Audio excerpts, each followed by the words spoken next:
एक बार एक पंडित और उसकी पत्नी गांव में रहते थे। वे एक छोटे से घर में एक नदी के किनारे रहते थे। वे बेहद गरीब थे और जीवन यापन करने के लिए बहुत संघर्ष करते थे।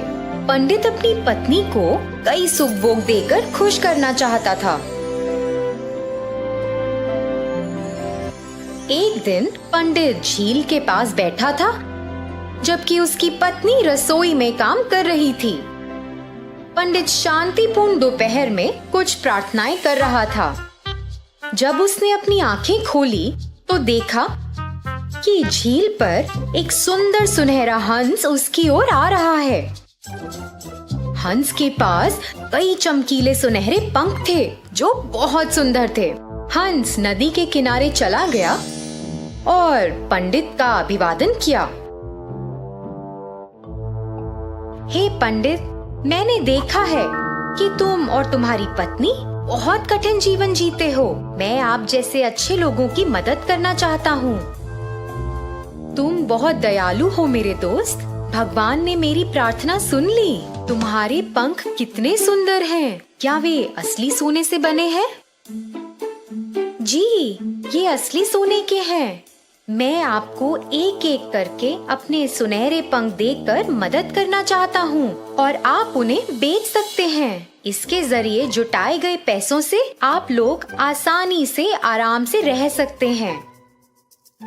यह बहुत अद्भुत है। कृपया हमारे नम्र घर में हमारे साथ आएं और रहें। मुझे यकीन है कि मेरी पत्नी तुमसे मिलना बहुत पसंद करेगी।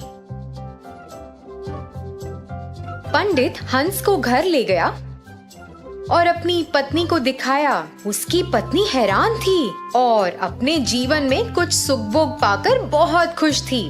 पत्नी ने तुरंत पूछा, क्या आप हमें अभी एक पंख दे सकते हैं ताकि हम इसे देख सकें और इसे धारण कर सकें? हंस ने एक पंख निकाला और उसे पंडित की पत्नी को दे दिया। फिर उसने उसे कहा कि वह एक बार में एक से अधिक ना ले, क्योंकि यह सही नहीं होगा। हंस पंडित और उसकी पत्नी के साथ रहने लगा। हर दिन उसने उन्हें एक पंख दिया और इस परेशानी के समय में बहुत मदद की। हंस चारों ओर उड़ता और उसे ऐसे देखना तो एक हंसी नजारा था। पंडित और उसकी पत्नी बहुत खुश थे और उन्होंने पैसे के लिए पंख बेचना शुरू कर दिया था। एक सुनहरे पंख ने उन्हें पर्याप्त पैसा दिया। पंडित अक्सर अपनी पत्नी को याद दिलाता था कि वे इस उपहार को पाकर बहुत भाग्यशाली हैं और उन्हें इसका दुरुपयोग कभी नहीं करना चाहिए। कई दिन बीत गए और एक दिन पंडित पंख बेचने के लिए बाजार गया। पत्नी घर में खाना बना रही थी, जबकि स्वर्ण हंस कोने में सोया हुआ था। अचानक पंडित की पत्नी को एक विचार आया। यह हंस हमारे साथ कब तक ऐसे रहेगा? हमें तो बस इसके पंखों की जरूरत है, लेकिन इस प्रक्रिया में हमें इसे खिलाना है, स्नान कराना है और इसकी देखभाल भी करनी है। हम इस हंस पर भरोसा नहीं कर सकते। ये तो यहाँ से दूर जा भी सकता है और फिर कभी वापस नहीं आया तो हम फिर से गरीब हो जाएंगे। यदि मैं सभी पंख ले लूं तो क्या बुरा होगा? उसके सोते हुए मैं जल्दी से इसके सारे पंख निकाल लूंगी। हमें अपने जीवन में एक भी दिन काम नहीं करना पड़ेगा। हम पंखों को सुरक्षित रूप से संभाल कर रख सकते हैं और जब मन चाहे इस्तेमाल भी कर सकते हैं। पत्नी धीरे धीरे हंस के पास गई और उसे पकड़ लिया। हंस भयभीत हो गया। पत्नी पंख खींचने की कोशिश करने लगी और हंस खुद को मुक्त करने के लिए संघर्ष करने लगा। मुझे तुम्हारी हालत की परवाह नहीं है। मैं तुम्हारे सभी पंख मिलने तक का इंतजार नहीं कर सकती।